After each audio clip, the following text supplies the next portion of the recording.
Algo se ha movido ahí en la imagen. A ver, sobra un poco de espacio arriba.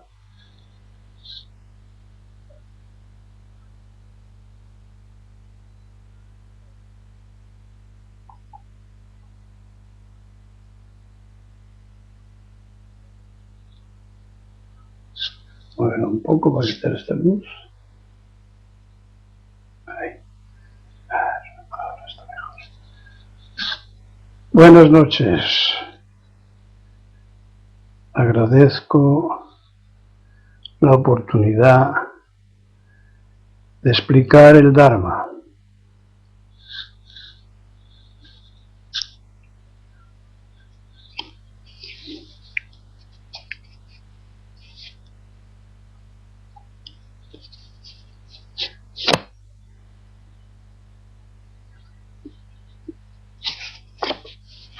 ¿Tenéis alguna propuesta que hacer?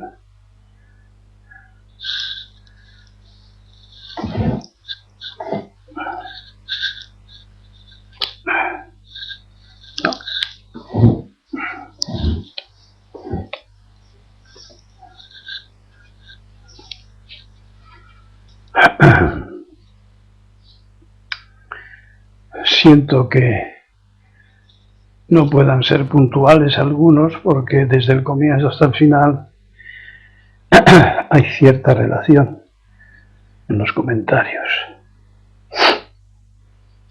Comencemos por conciencia y aprendizaje. Los ratones tienen 5 días para aprender, los chimpancés 20 años y algunos humanos, solo algunos, toda su vida.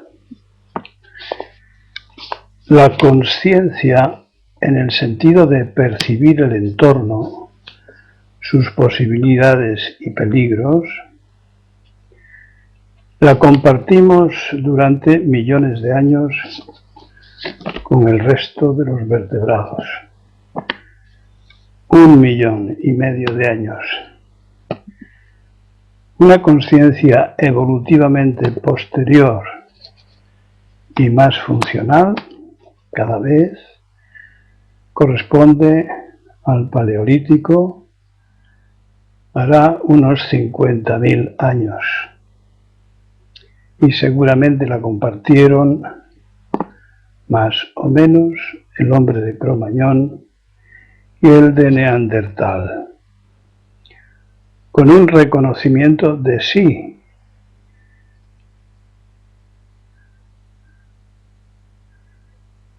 como propia imagen, cosa que solo pueden hacer los chimpancés. Los otros grandes monos no. Y siendo así, les permitía ciertos movimientos mentales y estrategias. El siguiente paso, posiblemente, es el que ilustran las pinturas de las cuevas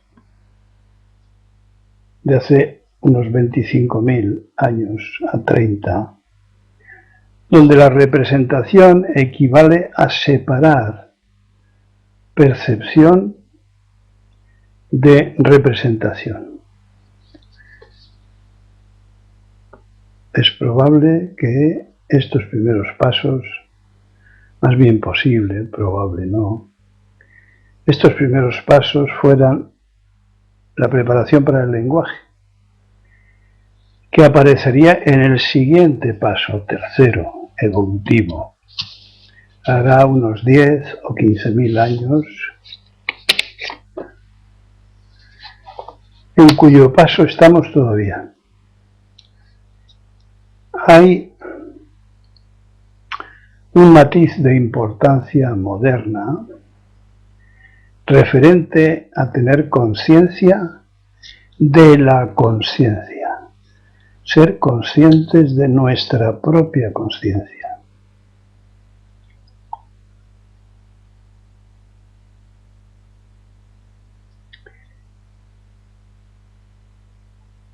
lo cual hace posible el adiestramiento de otros, lo que llamaríamos educación de los pequeños, de los hijos, por ejemplo, de los esclavos. Y otro matiz más, que es más moderno, la capacidad de modificar ambos, tanto la conciencia como la conciencia de la conciencia, de modificarlas profundizando voluntariamente en la propia conciencia y de esta manera intervenir directamente ya en el uso liberador de ellas, de aquellas conciencias, y que es lo propio del Zen. Poder intervenir en la propia evolución de la conciencia, en la propia evolución. Me parece que son pasos muy sugerentes. Y con esto ilustro un poco más lo que en otras ocasiones he nombrado como continuar la evolución. Es decir, no estancarse en la repetición, como vamos a ver enseguida, de los modelos sociales aprendidos, sino ir más allá y a la vez más atrás, a un tiempo anterior a las palabras, hacia nuestro origen, y por lo tanto retomar la carretera de la evolución.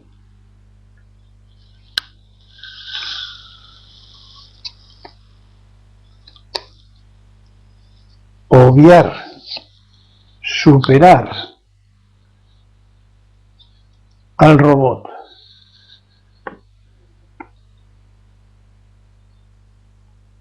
¿Alguna cosa?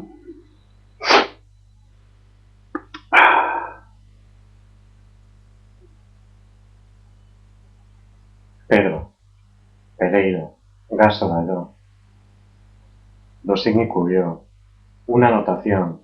Al parecer, los elefantes también pasan el test de autoconsciencia.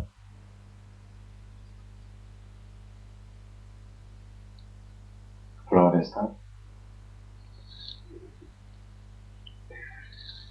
Vamos a decir algo sobre instituciones. Lo convencional. ¿Qué es lo convencional? ¿Qué es la conservación de los modelos, la repetición de los modelos, el aburguesamiento de los modelos?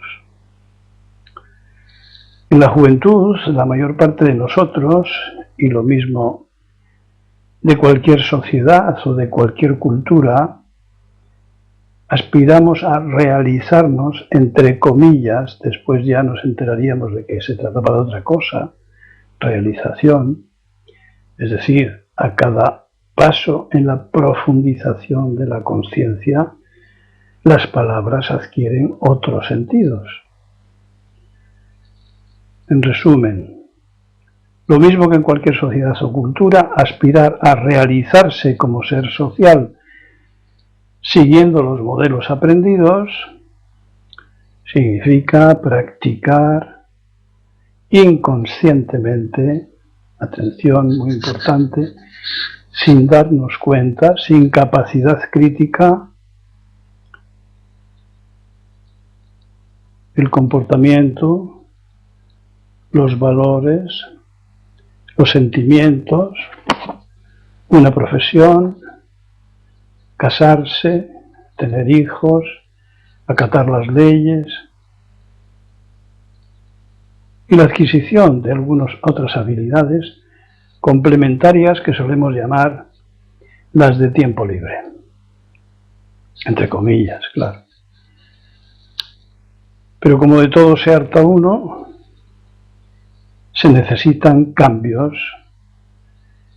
bien para aguantar, es decir, nuevas significaciones o variaciones de las ya existentes, o bien para innovar una vez que se conoce el vivir social, una vez que se experimenta el modelo, los modelos de comportamiento, sentimiento, trabajo, tiempo libre, etc. Los modelos de los conflictos, los modelos de las compensaciones,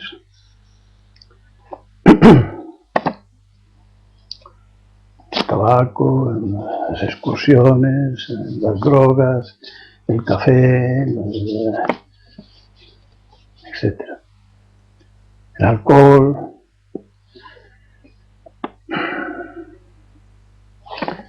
O bien optar por los contramodelos, modelos contraculturales, lo inhabitual, lo iconoclasta. O también dar un salto más allá de más allá de la contradicción, de la oposición de contrarios, de lo establecido o contraestablecido, de lo bueno, lo malo, lo deseable, lo indeseable, del dualismo del que siempre hablamos. Esto es lo convencional, pero tanto lo cultural como lo contracultural es convencional, es dualístico. Lo que no lo es superar ese enfrentamiento de contrarios. Y es de lo que se ocupa el budismo zen.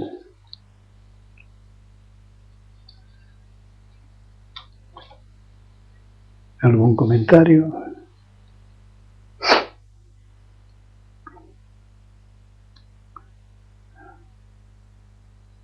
Marisa. Remacharé el clavo sobre los sueños porque os ha gustado el tema y habéis colaborado muchos enviando comentarios. Bien.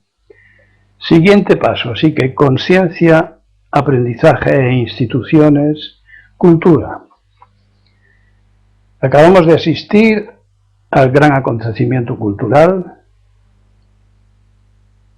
que no es otra cosa que solemnizar y reforzar las contradicciones, las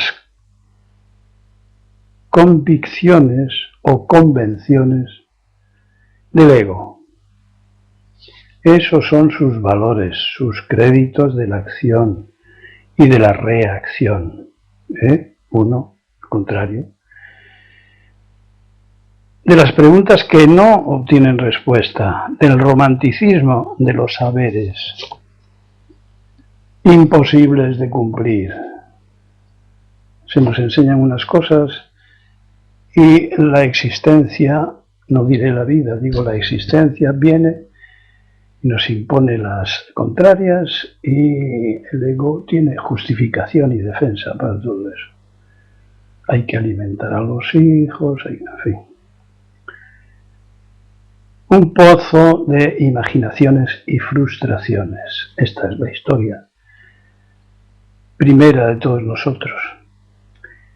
Acción y reacción aquí son inspiraciones y expiraciones, inspiraciones y expiraciones de un muerto, de las apariencias que ocultan las contaminaciones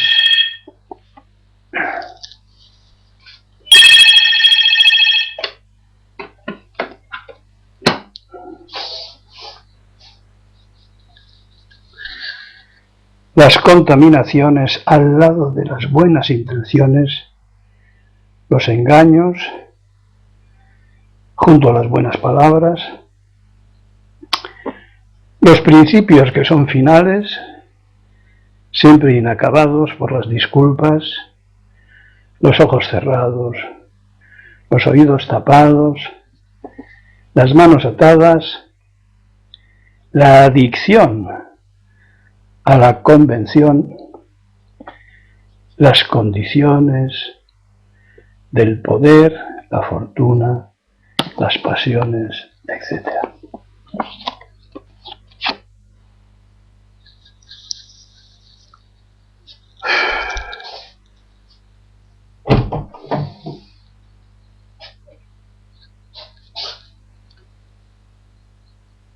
Así que la cultura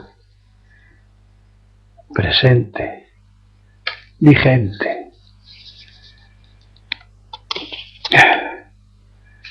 Pero añadiré algo sobre las culturas. Hay unas cuantas culturas dominantes, como esta nuestra occidental, que con su poder económico, respaldado por el militar, el político, va induciendo o incluyendo, mejor dicho, a otras. Pero durante miles de años la cultura, o mejor dicho, durante miles de años, la cultura china ha manejado Asia hasta el punto de someter naciones enteras y en lugar de exigirles tributos, China los pagaba. Fijémonos, acción y reacción, maneras opuestas de entender el proceso de ligazón de unos pueblos con otros, de manera que esos pueblos sirvan de cinturón de defensa. De igual manera, los bantúes en África, los árabes en Oriente Medio o los incas en América. Aún hoy el proceso continúa. Miles de subculturas tienen su estructura peculiar, de prejuicios,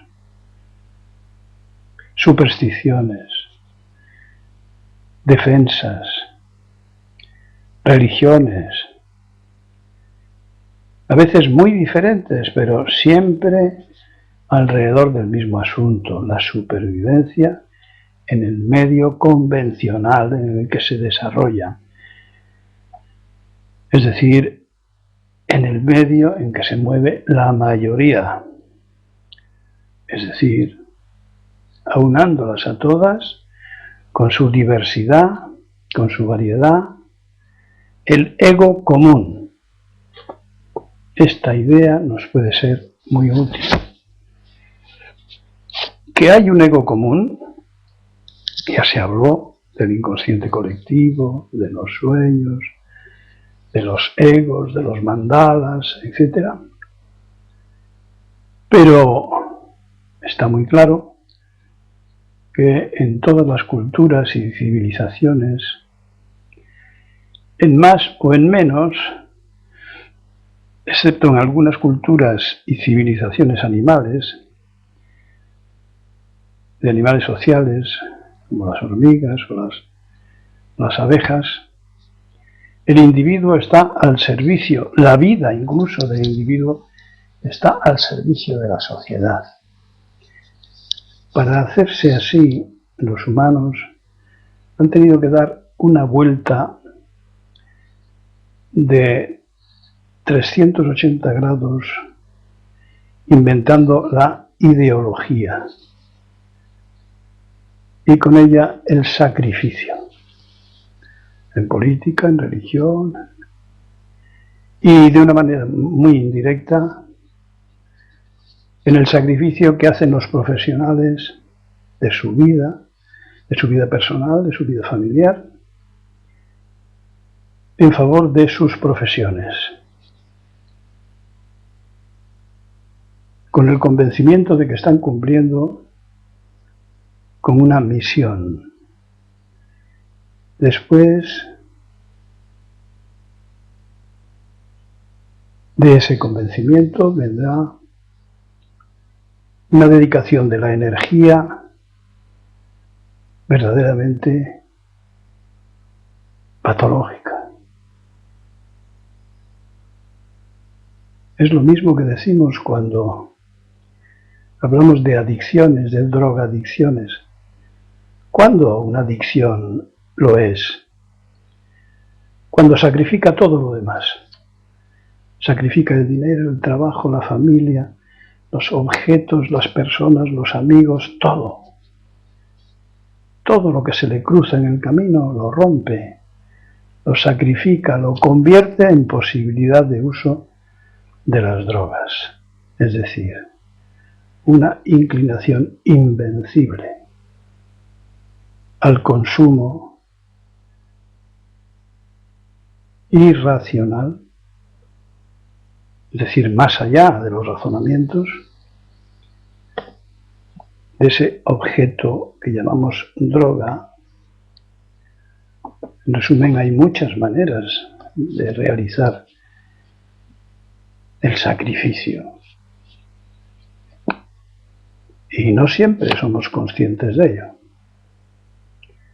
Ni aunque nos lo digan, ni aunque nos lo razonen.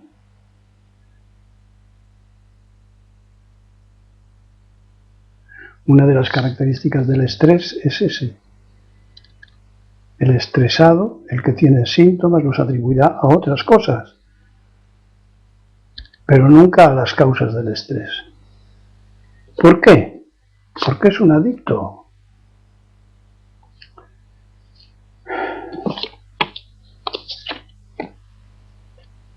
Y de estas culturas y subculturas tratemos algo sobre los egos faraónicos, los mega egos, los egos agigantados, hipertróficos, donde el orgullo, la ambición y los símbolos que les acompañan son inconmensurables, o casi. He visto hace unos días un reportaje sobre la construcción de 2 rascacielos en Kuala Lumpur, Malasia, de casi medio kilómetro cada uno, epatantes, los más altos de Asia y casi los más altos del mundo, donde se ven todos los ingredientes de los enormes egos constructores, desde el primero al último participante, desde los arquitectos, los obreros, pasando por toda la tecnología. Allí se ve la prisa, la ambición, la exhibición, los conflictos, la competencia, la vulnerabilidad frente al aire, el fuego,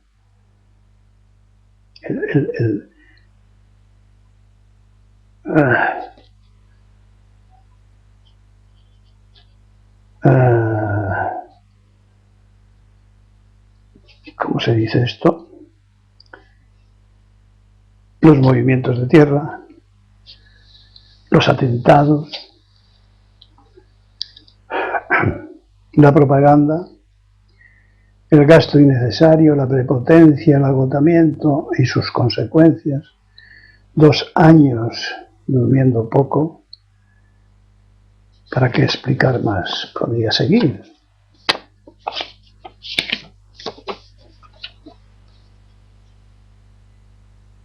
El prestigio y la vulnerabilidad van siempre de la mano.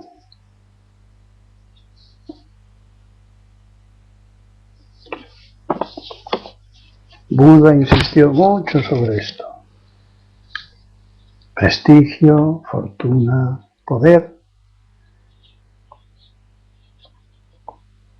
son las condiciones las condiciones condicionantes a su vez del ego, las causas del sufrimiento. Así que, productos de las culturas.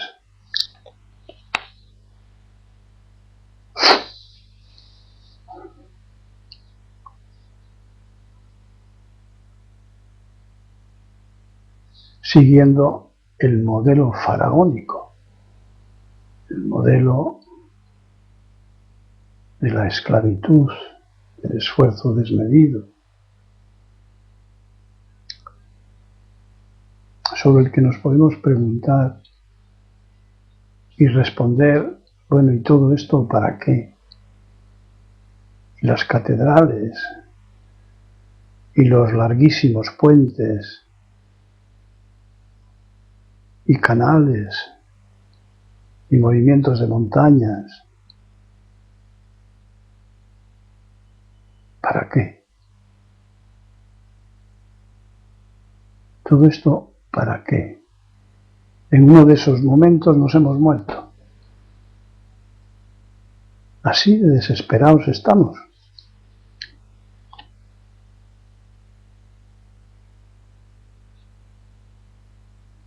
¿Qué es lo que ocurre? Que no damos importancia al hecho de vivir cada momento.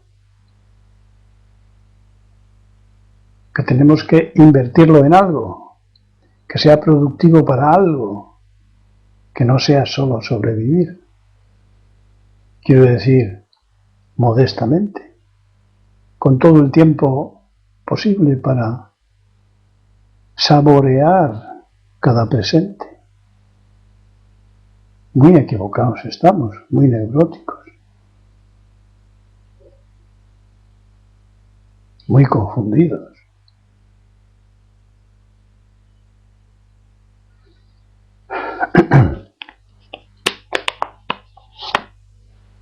Alejándonos del centro. Muchas veces, repito, esta consideración que hace Lao Tse. Cuanto más nos especializamos en los conocimientos de nuestra cultura o de otra, más nos alejamos de nuestro centro. Cuanto más invertimos la energía de que disponemos en el conocimiento, ojos horizontales, conocimiento extensivo, más nos alejamos de nuestro centro. Mayor es el apego academicista, más lustre le sale a nuestro ego, más lejos estamos del despertar. No podemos dedicar energía a descubrir quiénes somos en realidad o qué somos en realidad. Es decir, repitiendo lo de antes, continuar nuestra evolución. Otros maestros han opinado de manera semejante refiriéndose a los viajes tan en boga hoy. Cuanto más viajes, más tonto te vuelves.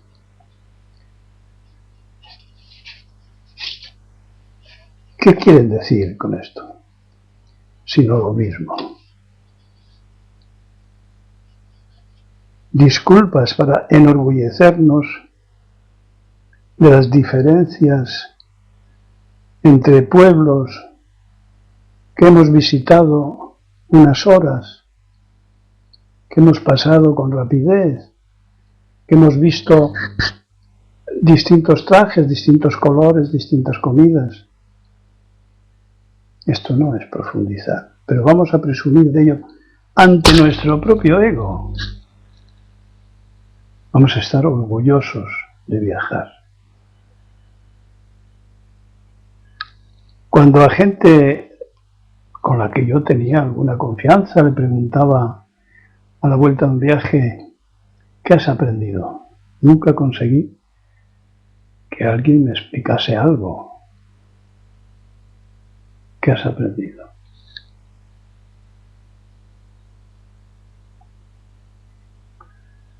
Todas estas diferencias no son más que formales, folclóricas.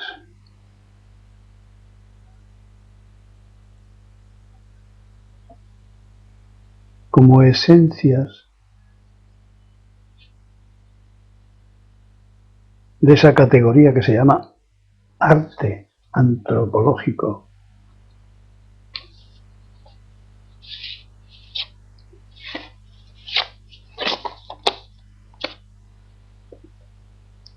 Pero que cuando conviene a los intereses de las civilizaciones predominantes, blancas, no tienen empacho en esclavizarles, por simpáticos que resultasen en los viajes.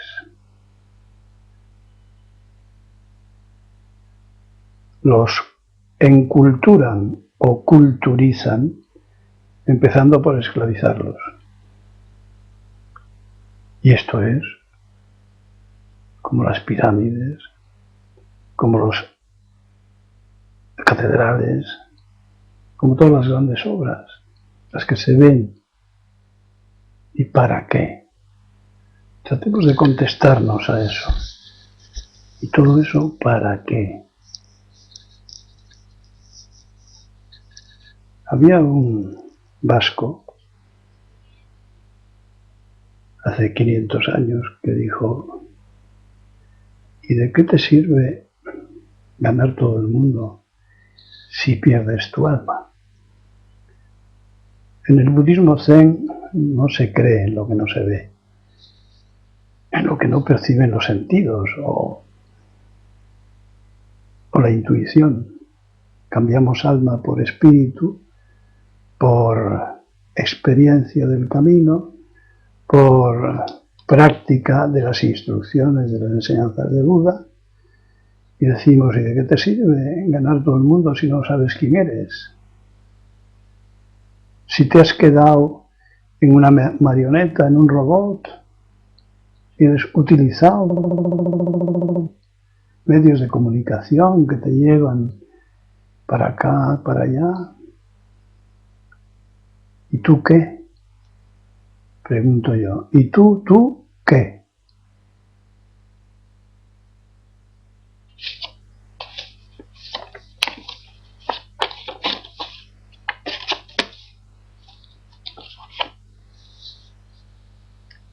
Bueno, comentarme algo si estáis ahí. David entró y justo.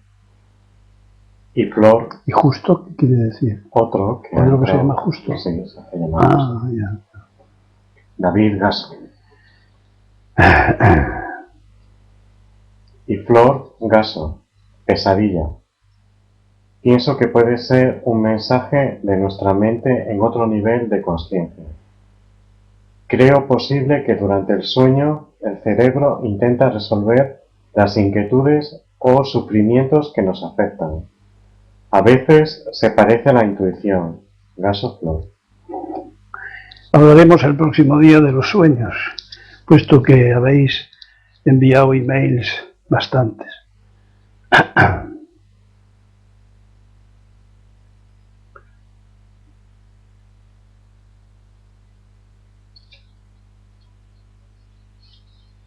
Más cosas.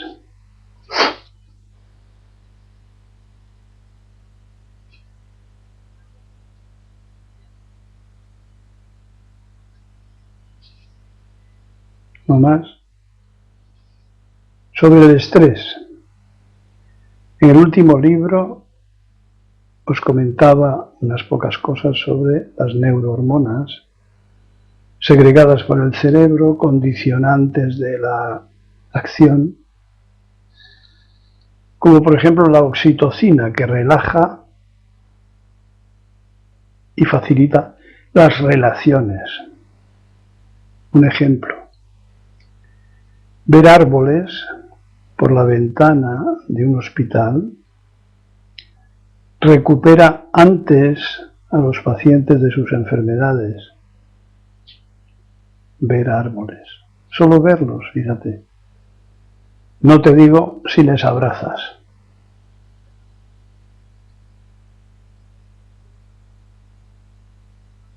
Y si los cuidas,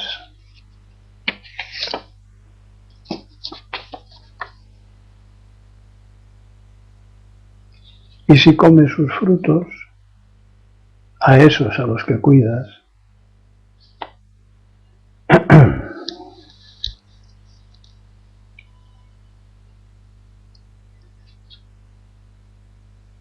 Cuatro palabras sobre crímenes televisivos. Intento que caigamos en la cuenta de la productividad del ego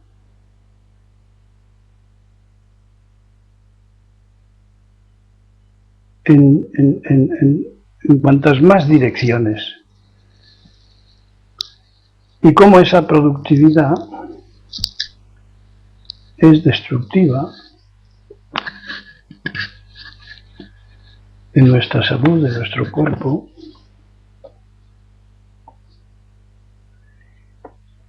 y de la salud mental propia y ajena. Y por eso lo de crímenes televisivos.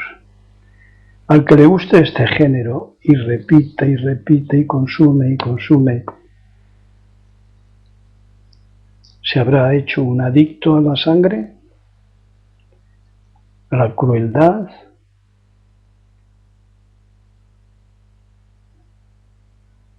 Hay varias cadenas de televisión que diariamente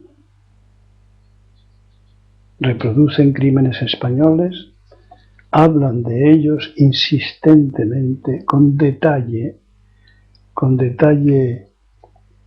como ahora se dice, ¿cómo se dice? Así que algo es muy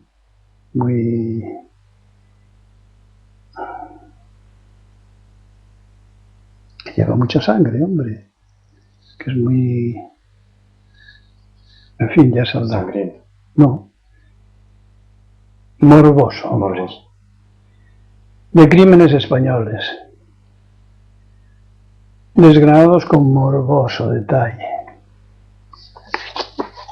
durante meses y meses.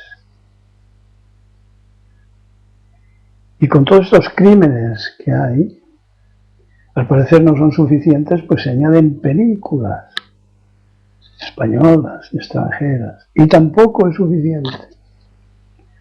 La sed de crímenes debe ser enorme, porque se compran crímenes escenificados de otros países. ¿No es destructivo esto? Esto no educa, no influye en los sentimientos y en la conducta. ¿No estamos viendo la moda de maldad que hay, de salirse, de cuidarnos unos a otros? ¿No es esto alimentar un ego destructivo frente a lo que hay que cuidarse, protegerse? Digo yo.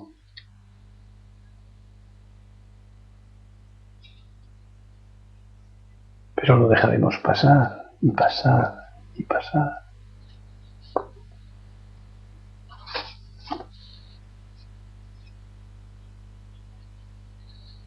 En una ocasión os comenté que tuve el humor de repasar la Constitución española, y con este tipo de películas y otras, de asesinatos y raptos y violencia y drogas y barbaridades, se saltaba por encima de por lo menos 15 cláusulas de la Constitución. Y nada se hace.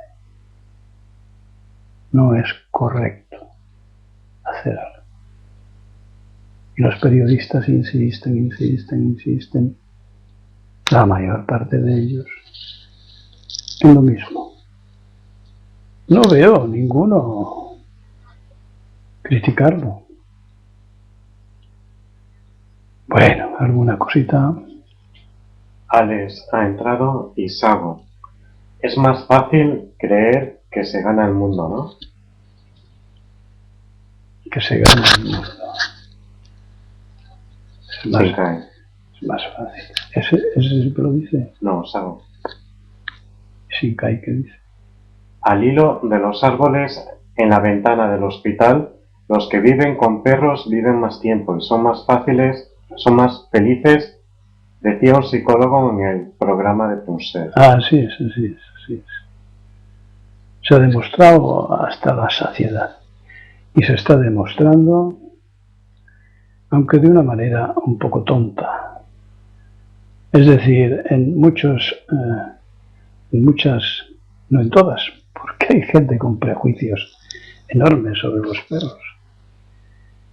Pero en muchas residencias para ancianos hay ancianos momia, ancianos que no se mueven, no se expresan, pero frente a la simpatía, la fidelidad, el afecto, también expresado por los perros, estos ancianos se movilizan, acarician, movimiento, sonríen, movimiento, vuelven a sonreír, sentimientos, cuando ya estaban muertos hace tiempo. Una vez me encontré a un ratón en una bañera que se había decidido a morir y estaba en zazen. Estaba sentado sobre los cuartos traseros con las manitas juntas, quieto, completamente quieto. Estuve observando un rato, no se movía, absolutamente absorto, concentrado, hasta el punto de que pude cogerle con los dedos y ponerle fuera, en el verde. No dijo nada, solo corrió.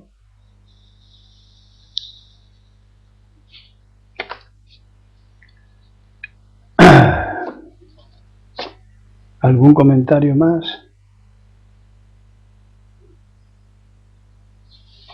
Vamos a vivir solo un presente de cada vez. Un presente. No vamos a pensar nunca a qué le vamos a dedicar.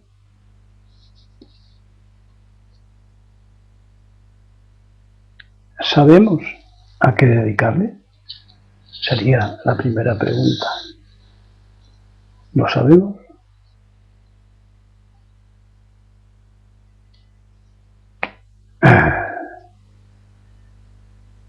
Pero si lo hemos oído decir, cometeremos el error de juzgarlo, de criticarlo, de ver los inconvenientes. Si no sabes vivir, si tienes que aprender, y encima es fácil, es lo más sencillo, pero por ser tan sencillo y el ego tan grande, lo tenemos delante a cada instante, a cada momento, y no lo vemos.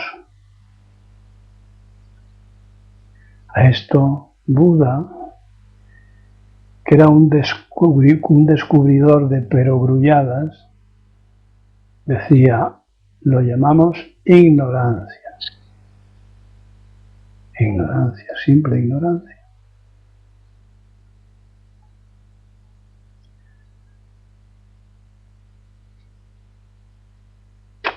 Otro poco más.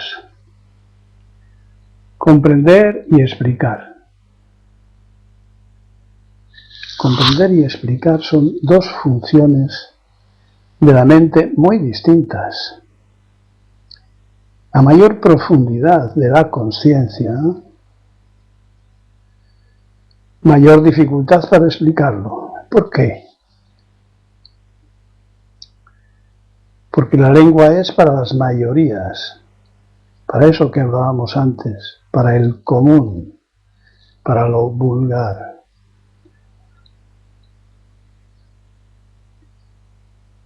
Y no alcanza a abarcar la profundidad. A los 2 centímetros se ahogan las palabras.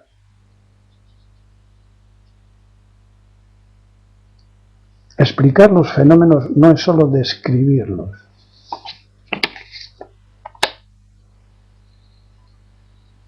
sino calar en ellos, experimentarlos una y otra vez y que nos enseñen a percibirlos. Ellos aportan eso.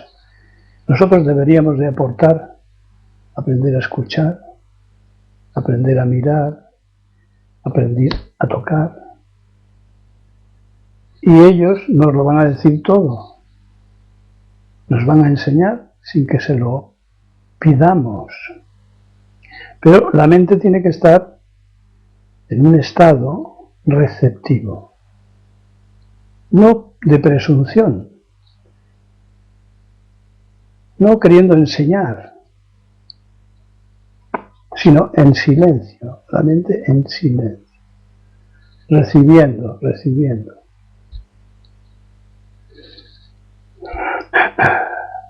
La ciencia se independizó de la filosofía para eso.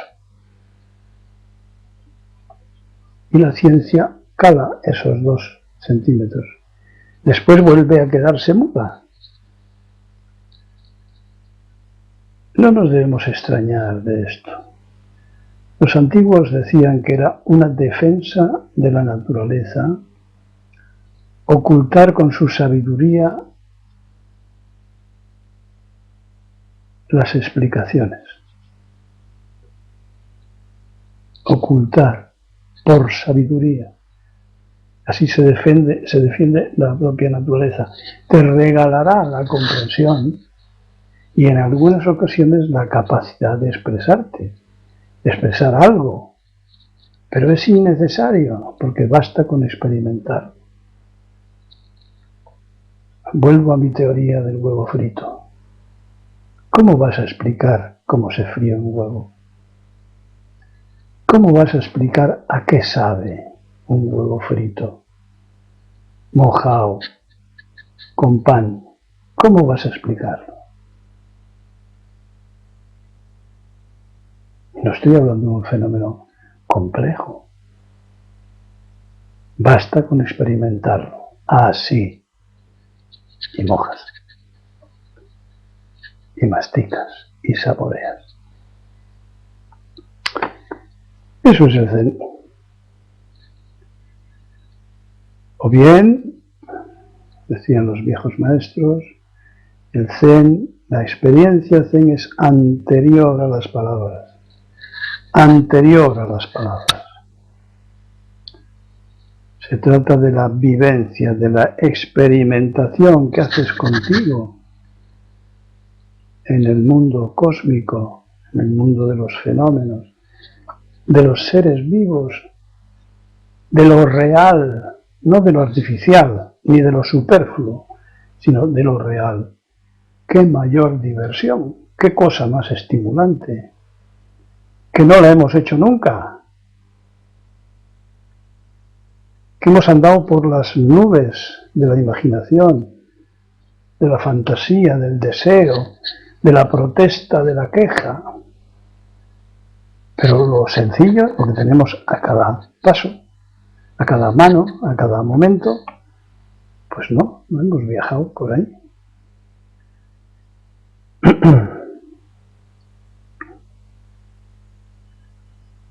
Esa experiencia es profunda. Y es particular. No es traspasable, no puedes convertirla en pastillas. en palabras para las personas a las que quieres. No, tienen que ser ellas las que sigan los pasos de otro. Humildemente, sin orgullo, con la cabeza baja, agradecidos.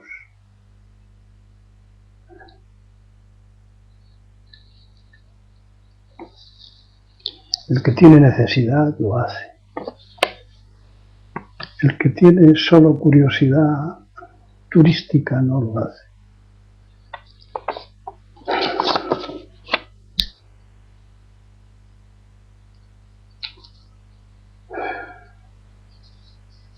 ¿Algún comentario?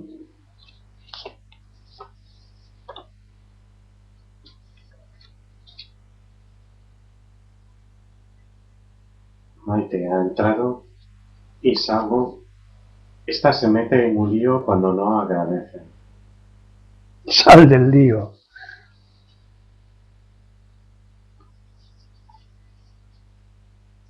El agradecimiento no puede ser un lío.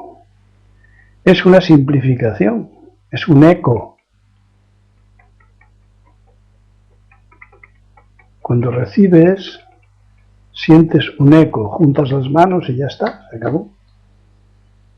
O correspondes con una manzana, con un trozo de pan, con una piedra. Es decir, realizas una acción directa. Acción directa. El Zen es acción directa. Vamos a hablar algo del efecto placebo,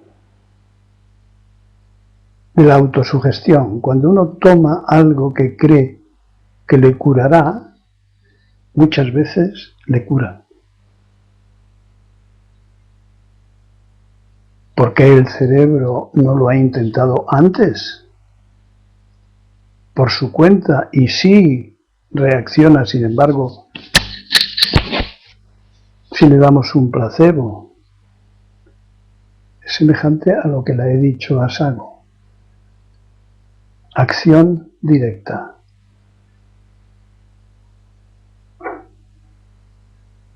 Pues porque se ponen en marcha nuevos circuitos con soporte de recompensa, curar. Otro te va a curar, porque tú no sabes. Entonces te pones en contacto con el otro y tu cerebro reacciona produciendo neurohormonas de imitación, aceptando lo sugerido. Pensemos en la hipnosis. Uno descansa su voluntad en la de otro. Descansa su voluntad y acepta las órdenes sugeridas. Si se lo dice a sí mismo, no va a funcionar. Pero si se lo dice otro, y no son barbaridades, entonces lo va a aceptar. Su corazón va a disminuir en pulsaciones, su barriga le va a doler menos, su diarrea va a mejorar. Muchas cosas.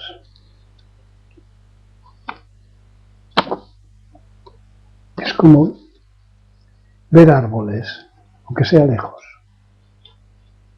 O sea, algo es realizable, como por ejemplo curar ciertas cosas, otras no.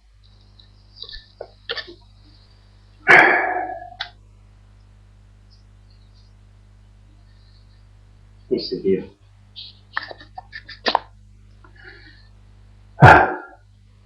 Deja partir ese mono fascinado por el reino de los sentidos. Deja partir la afición de la vida y de la muerte. Deja partir las ideas. Permanece simplemente en el centro, observando y después olvídate de que estás en él. Sao Gaso. Y consiga entrar.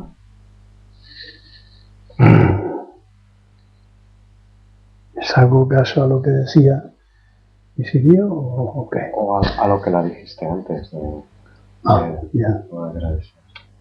Ya. Bueno, ¿cuántos son? 18. Do moto ensu. El origen de la vía es universal.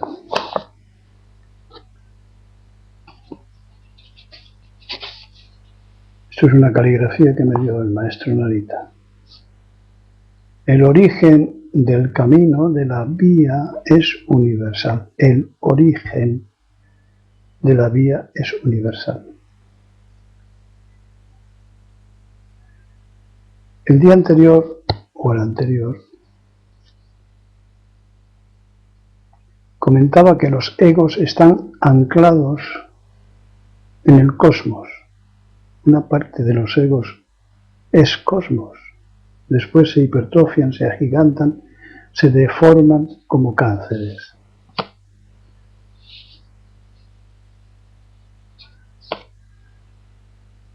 Toda forma de vida es cosmos. En consecuencia, debe haber docenas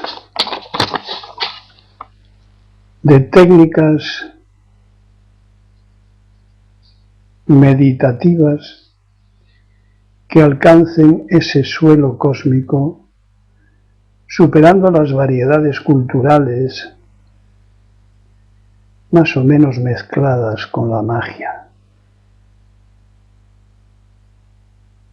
que puedan superar las variedades de los egos,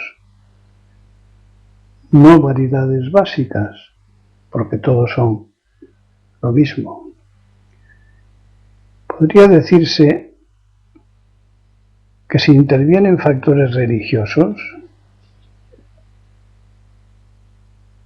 es decir, con sugerencias y conceptos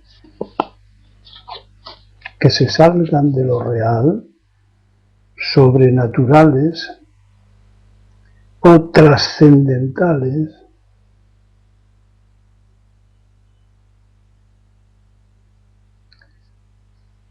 por enfrentados que estén,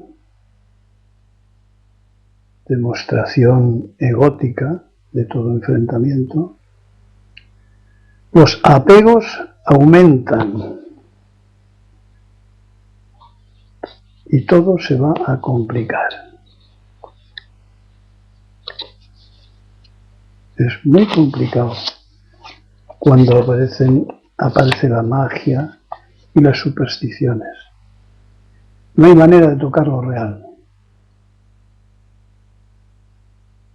porque las promesas, las esperanzas, las falsas esperanzas, tienen un poder de atracción enorme, puesto que los seres humanos quieren ser inmortales. Quieren ser inmortales porque temen la muerte.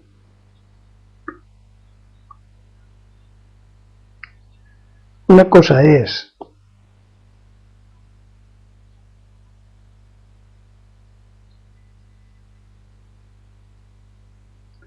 la incomprensibilidad de la experiencia y otra es mezclarlo con factores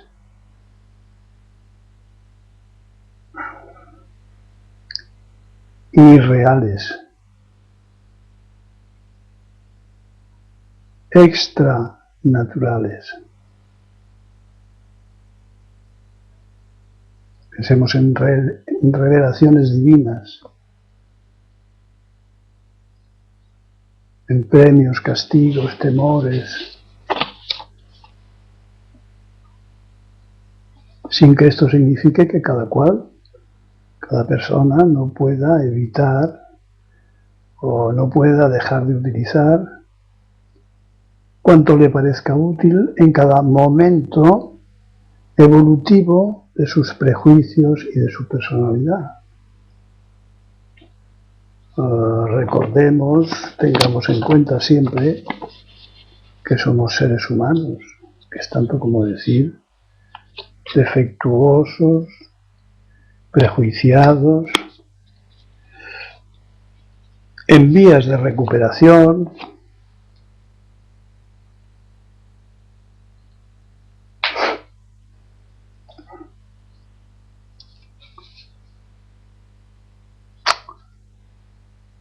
Bueno, en Estados Unidos hace 40 años había 40 o 50 millones de campesinos, de cultivadores. Hoy hay 2 millones. Esta gente que vive en las ciudades ya no ven árboles, no abrazan árboles, no ponen las manos en la tierra, se quedan con los electrones positivos y no es de extrañar que sean agresivos.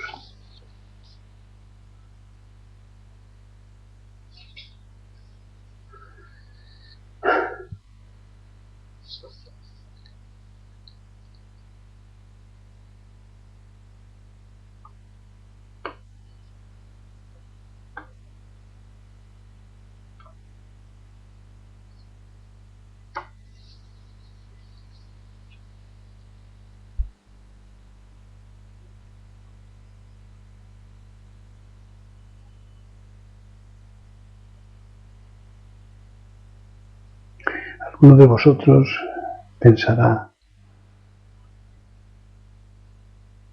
bueno, pues ¿qué hago? ¿Qué es lo que puedo hacer ante tal cúmulo de equivocaciones, de errores, de condicionamientos? Pues lo más fácil del mundo, ponerte en manos de tu naturaleza, de tu naturaleza. Y ella te va a enseñar. Habrás de utilizar las enseñanzas de Buda, que es la vía directa de aprender a vivir. ¿Qué puedo recomendar? Pues esto. Mente vacía, sentidos abiertos, paz en el corazón, ninguna misión que cumplir.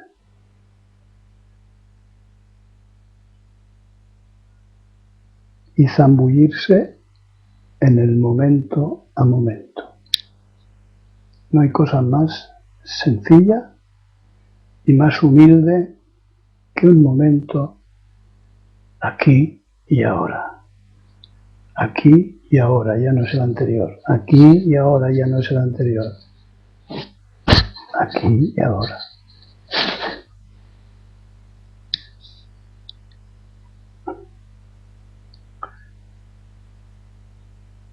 Ayer escuchaba a una famosa actriz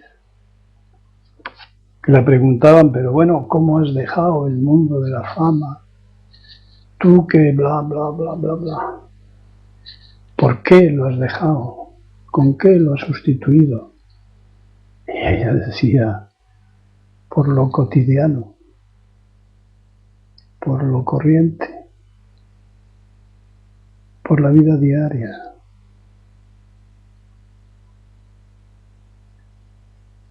Pues que tendrá la vida diaria, lo cotidiano, el momento a momento.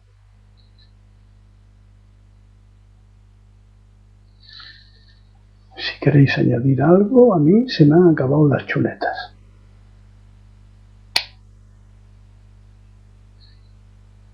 ¿Hay algo? No.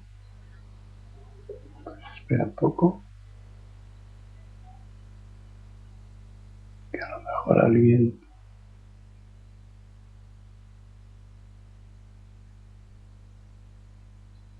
Poco a poco, iremos familiarizándonos sin darnos cuenta, igual que aprendimos desde jovencitos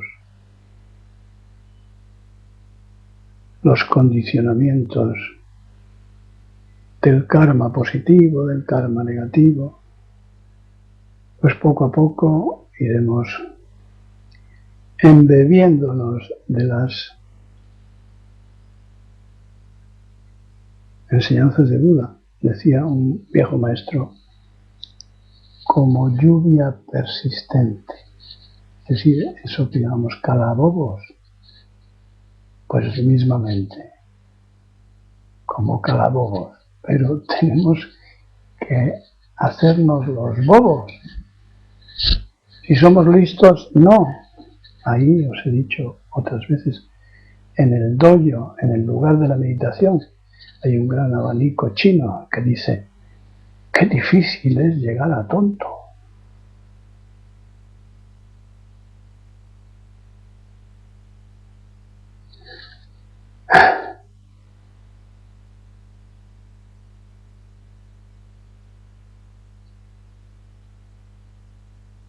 ¿Alguna cosa?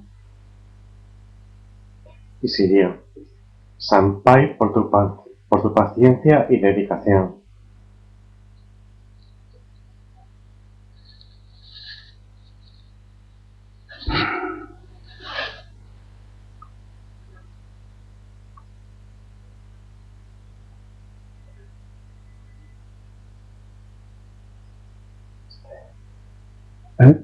Si puedo comentar. Lo que quieras. En la página web de Greenpeace, algunos de estamos aquí ya lo sabemos, se puede ciberactuar para mandar una carta a los supermercados para que no vendan pescado, algunos supermercados ya lo hacen, que está a punto de extinguirse. El que quiera, que en la página web de Greenpeace se encuentra. Ya. Ya. Dosin y Cubió. Dosin, Sampai por permitirme escuchar la prédica del Dharma.